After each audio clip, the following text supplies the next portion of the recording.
Hey, well, I'm Richard. I make games, and I've come along today to talk to you a bit about making games for room scale, which is what I do now.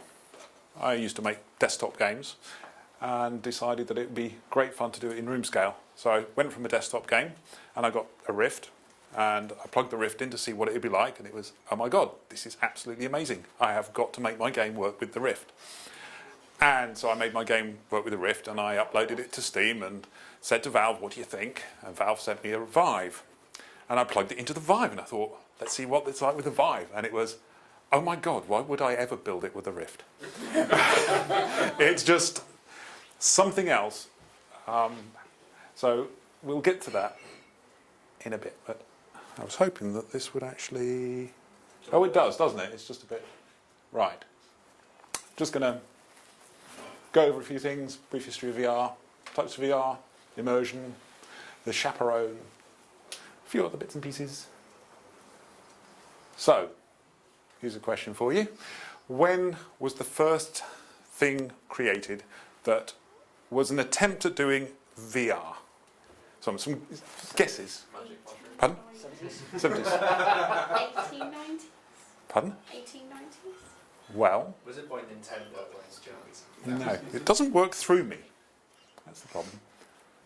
Wow. The first attempt was to take a room, make it circular, paint a mural all the way around and put a door in it. So when you went inside the room and shut the door, it felt like you were somewhere else. And ironically, that's how we do it now. So, a little bit of history. Charles Wheatstone was the guy that figured out that you could feed a different image to each eye, and the human brain would stitch them together into a 3D image. And from then on, we've been building different machines to do it. There was a story by Stanley Weinbaum, who first came up with something that we would recognize as being VR in a story. It was a world where you put on glasses and you were transported to a completely different world, and you could move around in it, and to all intents and purposes it was room scale VR. Anybody recognise those? Yeah. Who had one of those? Or rather, who didn't have one of those? So they were making them from 1939 to 2009, and they only stopped recently so that they could actually build a version using Google Cardboard and mobile phones. So VR has a long history. The sensor armour, massive great big thing. You sat inside it. Slightly better version, 2 TV screens on it. This thing was so big and heavy they had to actually mount it in the ceiling, and there was a little drop-down cord to the screens. Who had to go on those? They had some at the Trocadero, I remember trying those. Sega's VR glasses, that was a disaster. The Nintendo Virtual Boy was even more of a disaster, because you had to kind of bolt it to your desk and sit there like that with the controllers. I mean, that was a terrible idea. I think that's meant to say 1987, not 1687. Yes. Although he might have been ahead of his time. So that took us up to around 2000, and then things just kind of went quiet. Everyone said, yeah, this is dead, it's never going to work. And what we're really waiting for is technology to catch up, and then all of a sudden you get BAM! Everything happens. 2010, we get that, which is the first Oculus prototype. Then we get the DK1, and then we get some Google Cardboard, and then we get a DK2. And then we get Gear, and then we get these two, which is the current state of the art. Although there is one that is better than that, but it cost you $4,000, and no, it's not the HoloLens. It's got 2 4K screens for your eyes, and it's designed for medical applications and things like that, because nobody can afford it, and your PC has to be stupid. So that's kind of where we're up to now. So what types of VR are there? Well, the first type is sitting and what we call untracked, which is basically you put a headset on. And really that's about it. You've got some motion sensors in the headset so you can move your head around, but it's not really tracking what you're doing. So, if you spin your head like that, you're going to feel sick. So best sit still and use the controllers and hope you don't throw up. Sitting tracked, that's a bit better. That's the Oculus. So you sit down, something is looking at you, it knows where your head is. You can move around within a certain scope and your head will pretty much track what's going on. That's Oculus Rift and the HTC-VIVE, although you can do a lot more with the Vive.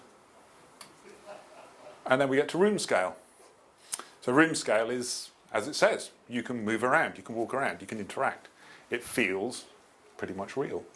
Tracked to millimeter precision. So when you pick up a controller and move it, it goes exactly where you want. And one of the fun things to do with the Vive, the first time somebody tries it on, is you put the headsets on, and then you stand them in the room, and then you walk up to them and say, take the controllers. And they go and take the controllers, and then they go, wow. Because they've just reached out into a VR controller and taken it, and it was exactly where they thought it was going to be. So what is room scale VR? Well, current state of play, if we ignore what Oculus think it should be, we have 2 lighthouses, which are laser scanners. They sweep the room with horizontal and vertical lasers. The headset is actually the receiver. So as it sweeps around, the headset and the controllers pick up the laser sweep, triangulate where you are, and you've got millimeter precision. Knock out one of these, it still works, but you can then lose tracking by moving to the wrong position. But if all you want to do is play Elite Dangerous, you can sit there with one of those and be as happy as anything. So, how do you become immersed in a game? I mean, it's something we've been working on desktops for years. We've come up with all these tricks to try and make you forget about everything outside that little border. But all of those things have gone now because there is no little border. You are in there. But that doesn't make immersion. So we start off, we say, well, stereoscopic images so that you can see depth. It's a good start. Track the head, which is great because as soon as the head starts moving around, your ears say, hey, this makes sense. You know, I move my head, the world moves, what I see moves, I'm not going to feel ill. Full-scale tracking of the head. Well, that's completely different. So I put my headset on and I'm standing here and I walk over here and I've done exactly that inside the game. Now that's new. We've never had that before. All attempts in the past have covered the first one, some have covered the second, but none have done the third. The idea is to make your entire body think that you're there. Now, that leads all to presence, the feeling that you're actually there. So what is presence? Well, there's a bunch of things that make presence, but presence is basically fooling your entire body and your mind into thinking this is real. And when you do it right, it's a magical place to be. It's Alice through the looking glass. So what takes it? Wild field of view. 80 degrees or better. Well, obviously, if you're looking through a letterbox, you're never going to believe it's real, even if it's in 3D. So you need something that's wide enough for your eyes to actually believe that what you're seeing covers you up. So when you look around, everything makes sense. Adequate resolution. Well, most people have tried the old versions, which were very pixelated, and honestly, you'd put them on and you'd say, well, this is cool tech, but nobody would want to spend any time in there because it was just horrid. So low pixel persistence. Screen has to update quickly enough. If you can see blurry images, it's not going to work. Refresh rate. Now that is crucial. If your refresh is too slow, you will feel nauseous. One of the main reasons why the early games didn't work on the Oculus was that they didn't have the refresh rate. So the original Oculus, I think, is 75 Hertz, the DK2? 60. Oh, DK2 might be 75, yeah. DK1's 60. Yeah, the DK2 I think is 75. And if you're moving around quick, you'll feel sick. Right. The global display, that's kind of a given, isn't it? You can't have scan lines. It just doesn't work. Optics. Rock solid tracking. That is one of the crucial ones. Obviously, as you move around, if there's any discrepancy between your movement and your body, your brain will think there's something wrong.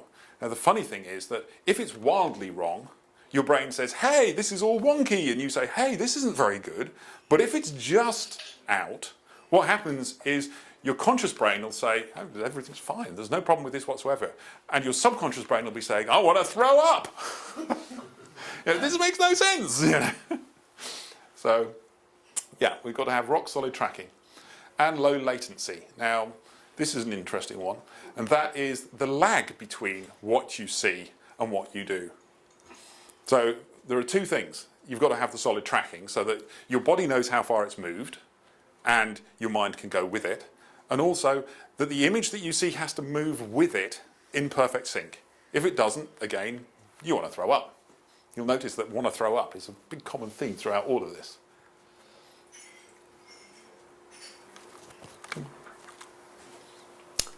So when it's good enough, it feels real. But what does that do to people? Well, they forget where they are. And this happens to everyone. I have a low ceiling, and I get hollow point, and I stand there and I'm shooting all of these things with my bow and arrow, and then one appears above me and I go smack into the ceiling. That's not fun, especially when it's your hand that goes into the ceiling and it's got beams, so it's not great. So people swing their arms around, hit things and people. It happens a lot. People have put their hands through their TVs, all sorts. Broken windows, TVs. People walk past and they'll see you doing this and they'll just walk past you and then you go whack, because you don't know they're there. Hitting walls, they ignore the chaperone bands. So, they're swinging their arms around and they've got closer and closer and closer to the wall, and then whack. And all of these things you can imagine. If you didn't have your headset on and you were swinging this thing around, you would not punch the wall, you wouldn't hit your screen, but you lose complete track of the real world. It goes away. What's there is the world that you're actually standing in. So when you're designing games, you have to take into account, am I actually going to make the user do something that's potentially dangerous? Because it's not real, and people have fallen over. There's videos on YouTube where there's people that walk over into a VR table and they go, oh God, and over they go. And you will, I've done it in VR, I've gone over to a table in VR and put the controller down. Clunk. Great. The demo for Oculus where it's just the desk, the amount of times I've gone to reach for something that's on the VR desk that's not there. Yeah. It's your brain, after a few minutes, accepts it as real. So, yeah, you can get injured. Who'd have thought playing computer games can lead to real injuries? So, what have we done to actually help with doing VR? Well, Valve came up with the Chaperone, which is basically a grid that they overlay over the world. And when you're a long way from the grid, you don't see it. But as you get closer to the edge, it comes up and says, hey, you're closer to the edge. And you draw it out. So you go in your room, you turn it on, and you sketch out your room with one of the controllers, and it knows where you are in the room.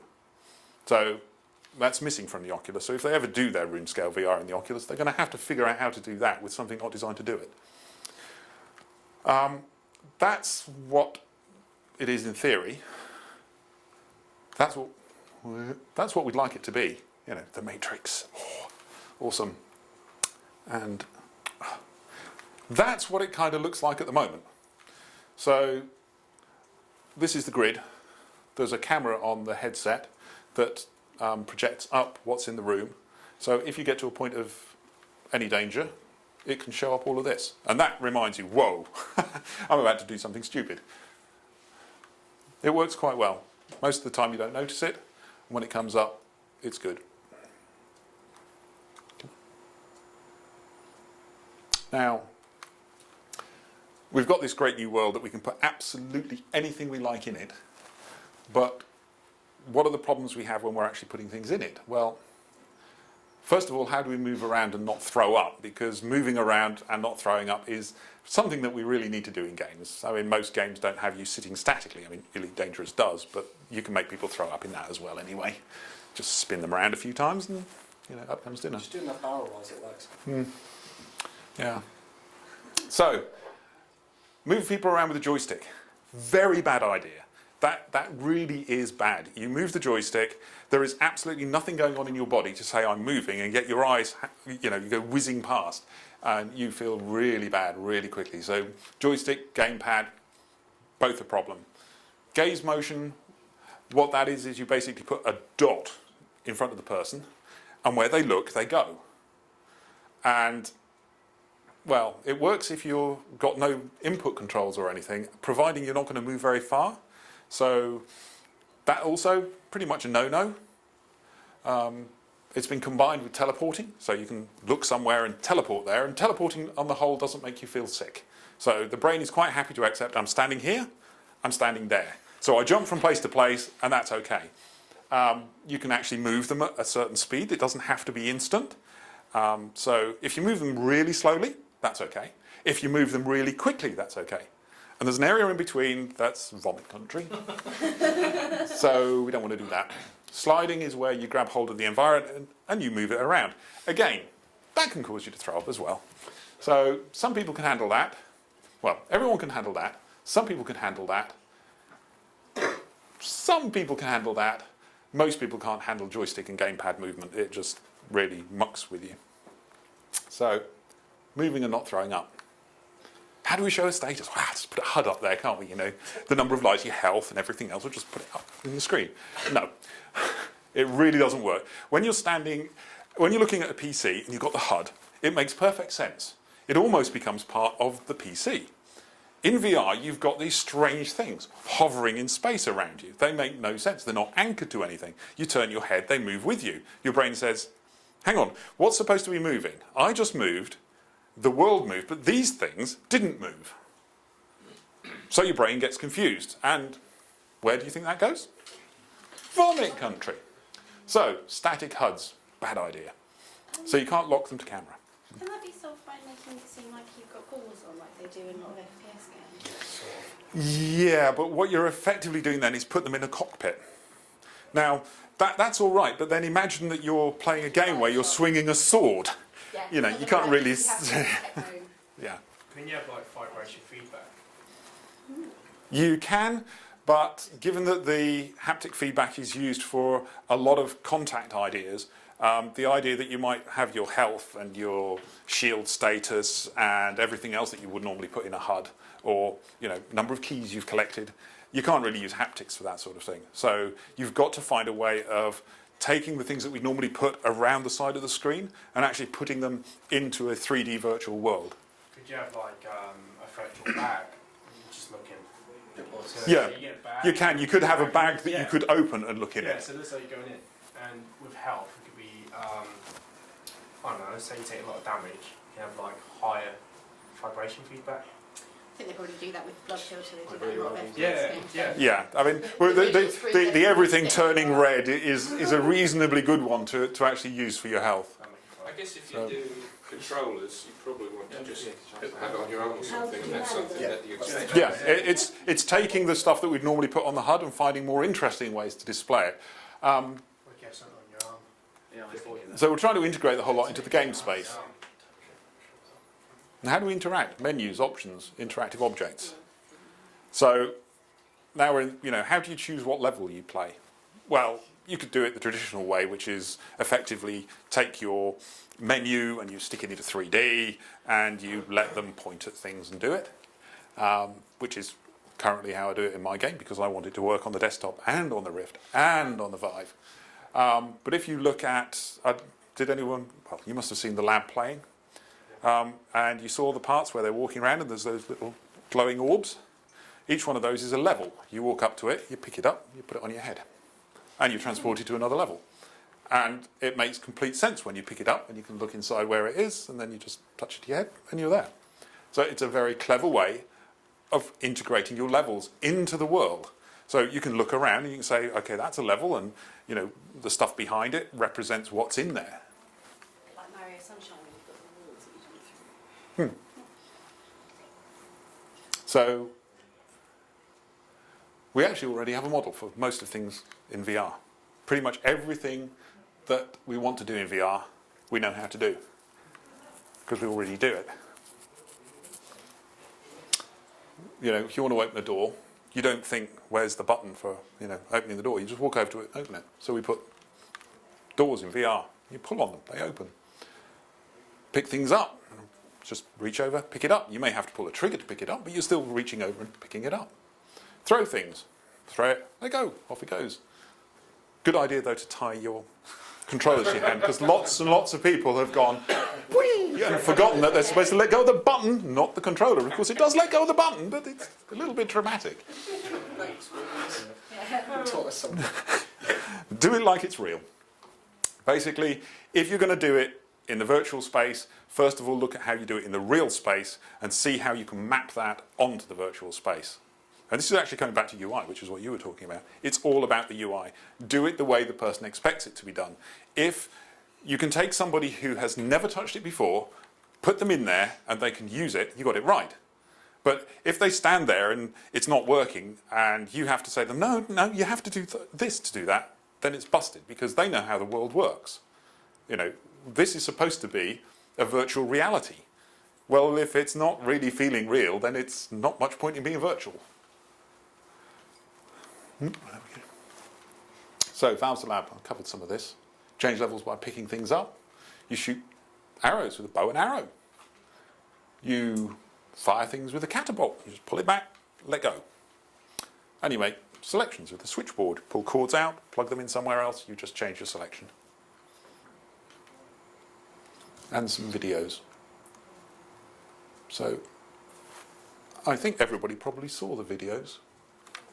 And actually got through that slightly faster than I was expecting. Show us your game. I got a video of it. Of course, I can't show you it in VR. Well, I could, but I actually brought mine as well. So, Well then. all right, let's start off with Fantastic Contraption, because that's a really good example of doing things differently. If I get out of the way. So, what he's got is, in his world, he's got a kit of parts on his back. And depending on whether or not he reaches over his head or to the side, he gets a different thing out of it.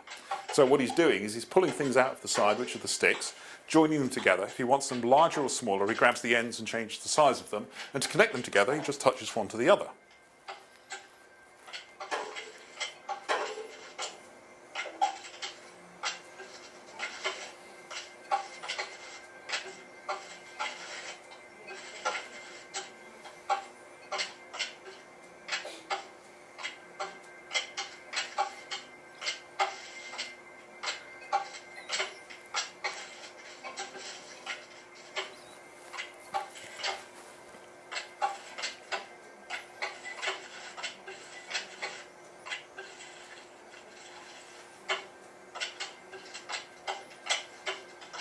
So what they did in the evolution of this was they basically had players come along and they would give them the rods, and they would say, how do you want to change this? And they started off with lots of esoteric methods, you know, swing the little dials around on the controller and the rods get longer and shorter.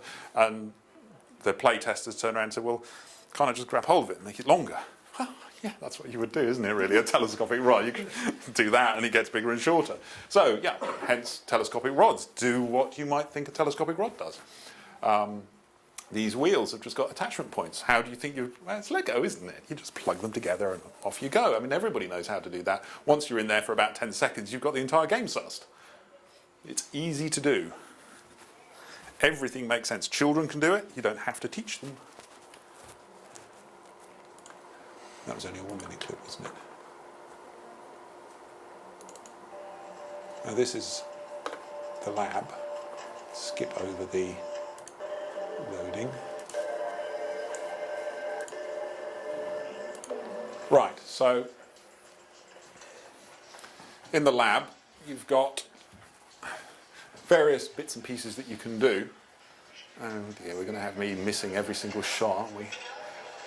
Bow and arrow, pick it up and you shoot with it. So it's not very complex, is it? How do you use a bow and arrow? You use it exactly the same way. I mean, games that I've played with controllers, you've got to press X and then you wiggle things around and then you release it, and honestly, this is how it should be.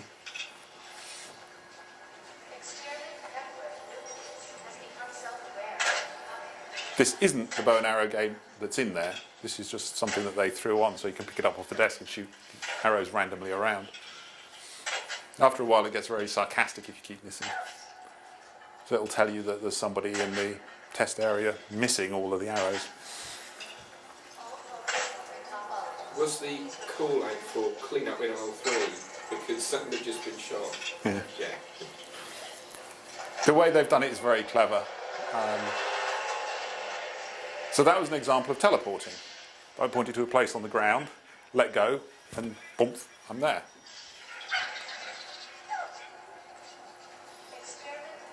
So I want to make a selection between different things that I want to see. So I take the switchboard out, plug it in, and the sphere tells me what I'm going to go to. Pull it out, change it to somewhere else, and I get a different place I can go to.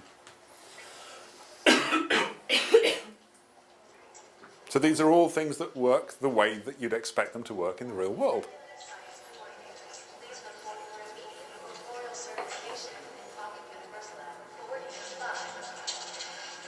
So that's an arcade game.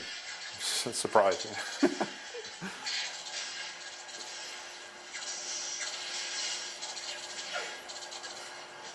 All the interactions are done the way you would think that they would work in the real world. You see a clipboard, you pick the clipboard up. And then you put the controller down, and it really looks strange when you put the headset down.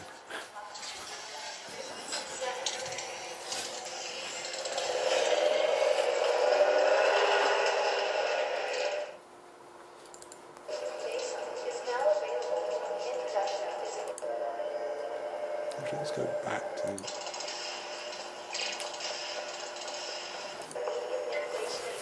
Right.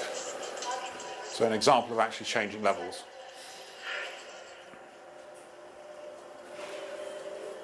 It would probably be better if they didn't actually have a loading page, but...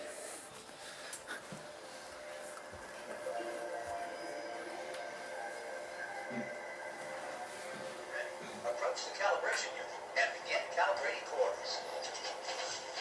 So, when you see that green grid appear on the floor, those are the bounds of my play area. And I can move around. So at the moment, I'm not actually using anything to navigate, I'm actually walking around. So there's no joysticks or anything, I just want to be somewhere else, I walk there. Reach out, pull back. So excited. Are you the calibration guy?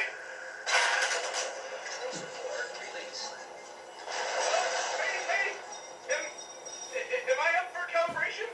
I can't see anything, but, sounded like something was going on with that last calibration. Ready, and I got a deal for you. Up for bid. What a one-of-a-kind museum Pardon? Yes, garbage, but My play area is the minimum that you can get away with. In fact, it's a bit smaller than a minimum. I've got that wide by maybe from here to where your feet are.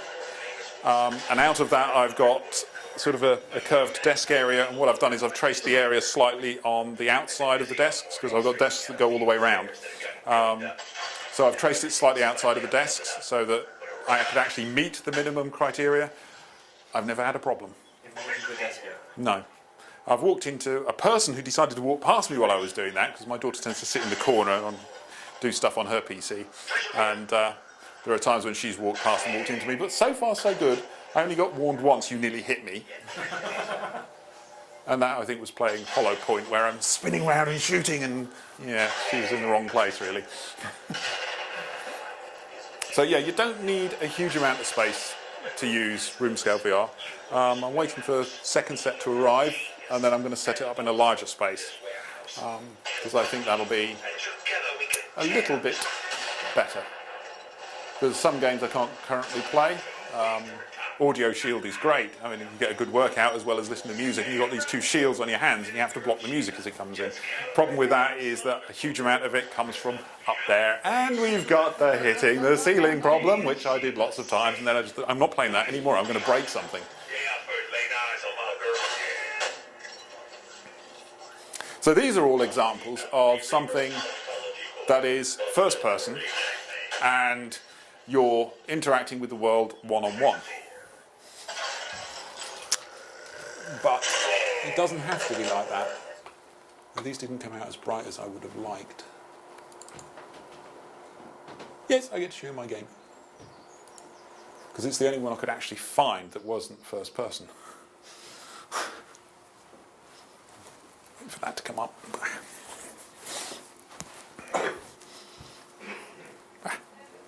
So that's an example of using a traditional type of menu. I just attach it to your arm and you can interact with it normally. By the time I'm done, that'll be gone. It'll just exist for the Rift.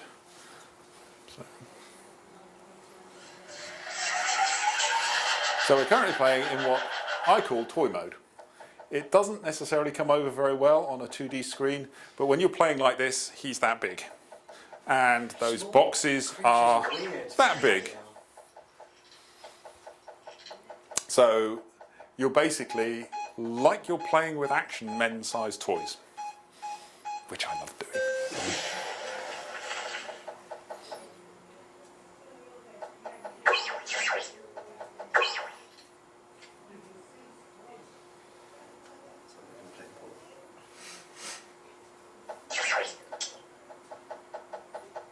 Oh, and I happened to pick the one that shows him crashing. I was rewriting some of the code and made a mistake when I put the colliders on him.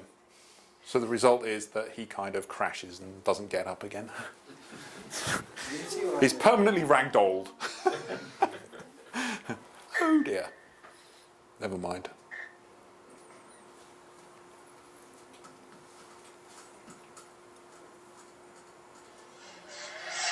So what we've got is, in the game you can have multiple characters. You tell which one you've got selected because there's a little ball over his head.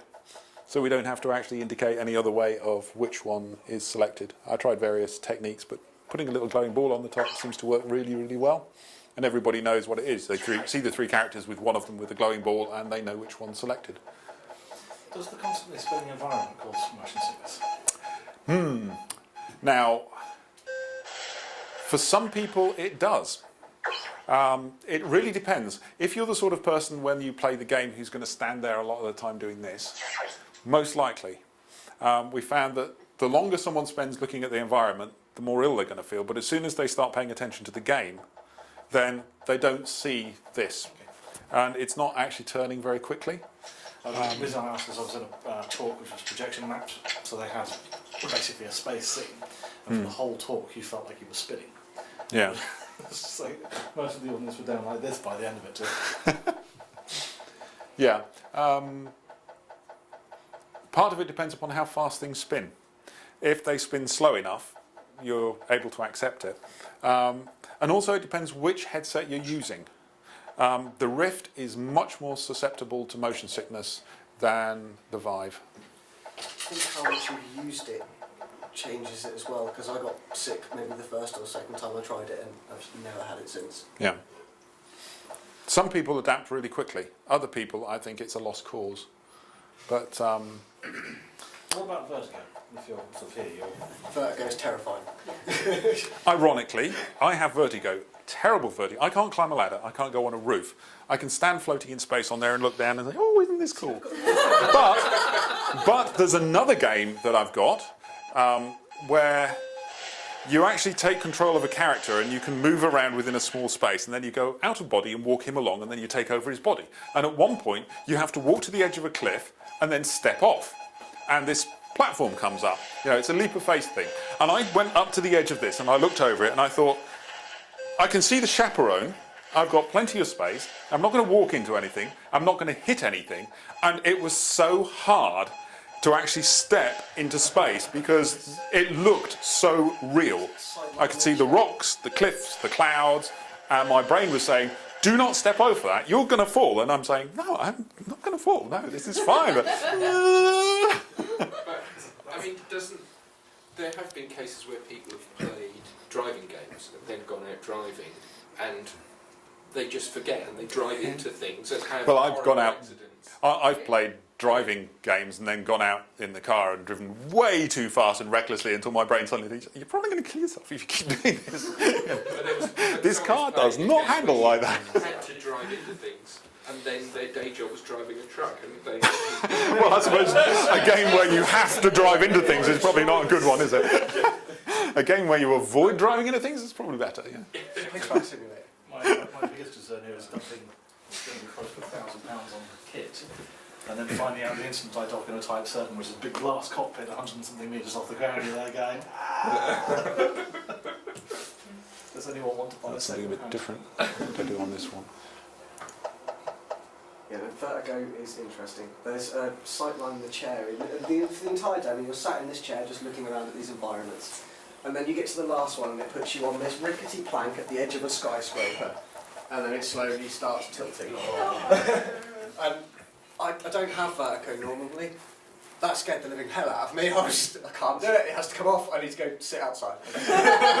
There's an easy way to give people vertigo in a Rift, and that is you tilt the camera very, very slightly. So they put the headset on, and initially they don't notice, but what you've done is tilted it about 5 degrees forward, and then you get them to move. And you'll start walking, and it's just... And you just want to tip right over. And it's very, very disconcerting. You can tell if you've got your camera wrong.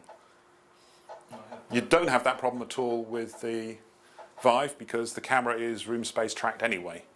So, I mean, providing you haven't done anything really stupid with the way you set up your game and the world is actually completely tilted, you'll be okay. Have you used the consumer Oculus? No. Well, I've used it on a friend's game who had look movement. So you had a controller and you looked and you flew where you looked. And that was really weird because to fly down, you lean forward and then you press go forward. And that was just a, and he designed it so you play it standing up. It's all right if you're sitting down with these things, but when you're standing up with a lot of them, and if you play this with the Rift, we do actually have a slightly tilted camera, and if you try playing it standing up, you can feel ill really quickly. But if you're sitting down, you're fine, because you don't have that problem. Yeah, I mean, designing out the problems with movement and how your brain interprets the space. Now, this is just the fact that you can actually move around the world yourself. Obviously, there's no controls. Can you slap it? Yeah, you can. You can push him around. My daughter decided it would be great fun to try and complete a level by pushing him all of the way. And then she found you can't, because you can't jump over gaps doing that. Did you find that it was more disorientating until you put in the shadow for your personal character? No. No, but as soon as the shadow was put in, it really made you feel more like you were there. Because we're so used to, our brain maps the lights. So all the lights obviously are realistically mapped. And when you're standing there and you don't see a shadow, your brain accepts that there's no shadow for you. But as soon as you put a shadow in it, your brain suddenly says, I'm there. So it increases that presence feeling. You know, your brain says, I should have a shadow and I have a shadow, so I'm there. Even though the shadow is really a headset and a pair of gloves, it still reacts to what you do. Your shadow is acting as you do. So it just makes sense to the brain. So it accepts it. How long until we get Metal Gear Solid VR missions? Not in the way that you would play them now, because you'd throw up. So the biggest thing that they're trying to do is figure out how you can do a first-person shooter properly.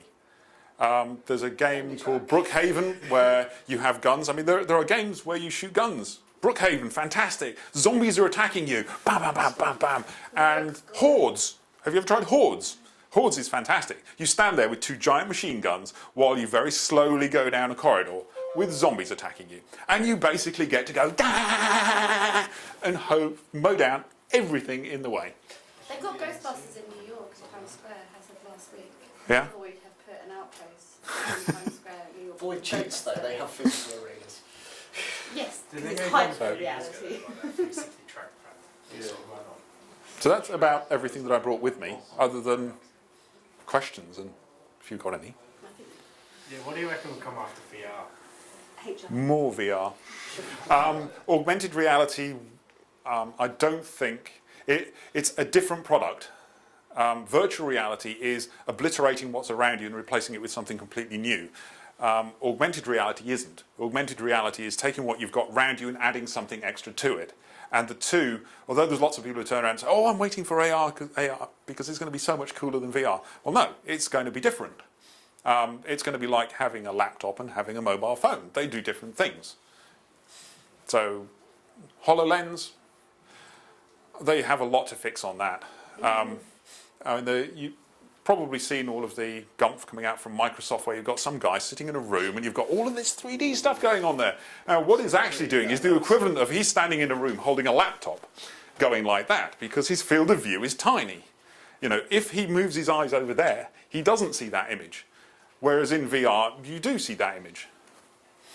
I suppose there might come a point where the cameras on the VR headsets are good enough to be able to take a stereoscopic image and multiply it up with what is in the VR to give you that. But that would still be VR. We're just copying the real world and sticking it on top. So I think, assuming that it doesn't bomb and it doesn't look like it's going to be, VR is going to be here for a long time. And what will come next is more processing power on the PC, which will lead to more processing power in the glasses, the screens, and basically it will get smaller, faster, lighter, which is Moore's law. So you go like headsetless VR? No. And the reason for that is simply the amount of data that needs to be transferred. You have got a PC running maybe the equivalent of 2 4K screens, and you're going to jam all of that data in front of your eyes. You're going to be tethered. You won't get away from that. The bandwidth required would probably mean that you need some massive transmitter and a massive receiver to burst transfer that amount of data. Because it's just not going to happen. In the garden, it's fine. A cable is quite cheap and very effective. How do you feel the PlayStation VR is going to square up? Talking about power, compared to your PC to the Oculus. The PlayStation has got a lower refresh rate and a lower screen resolution. So it's not going to square up on the same terms, but what it has is a massive user base who want it.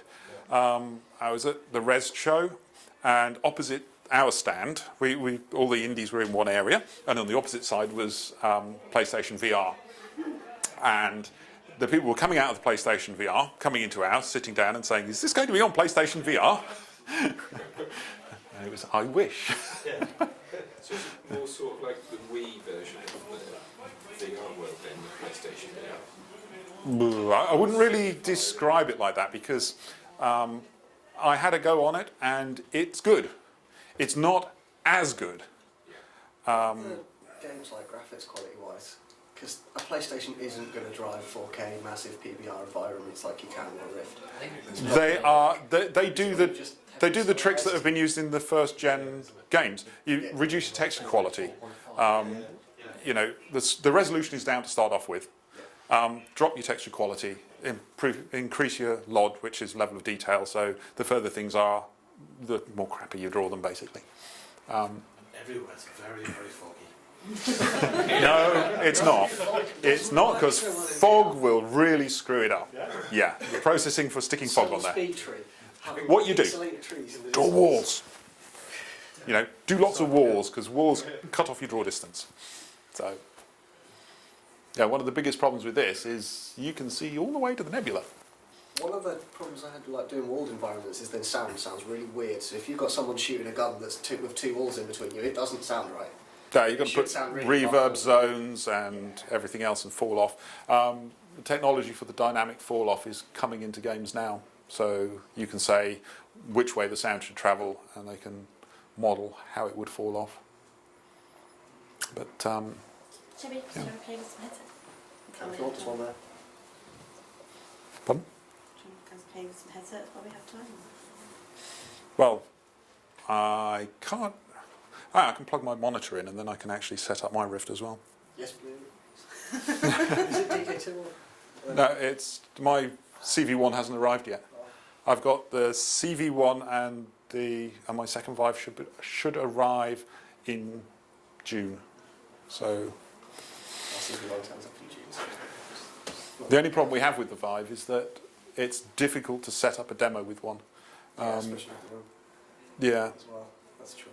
you need to have quite a bit of space. When they were demoing the Vives at Rezzed, they basically built these large booths, to make sure that nobody wandered across them. People were saying, well, why don't you demo your Vive here? And he's saying, well, you notice all of these people are walking past. We're going to have to screen off the area, and you just can't do that. EGX for Autumn said, yeah, we can set you up a space for that. How much is that? $5,000. Really? $5,000 for a big empty space.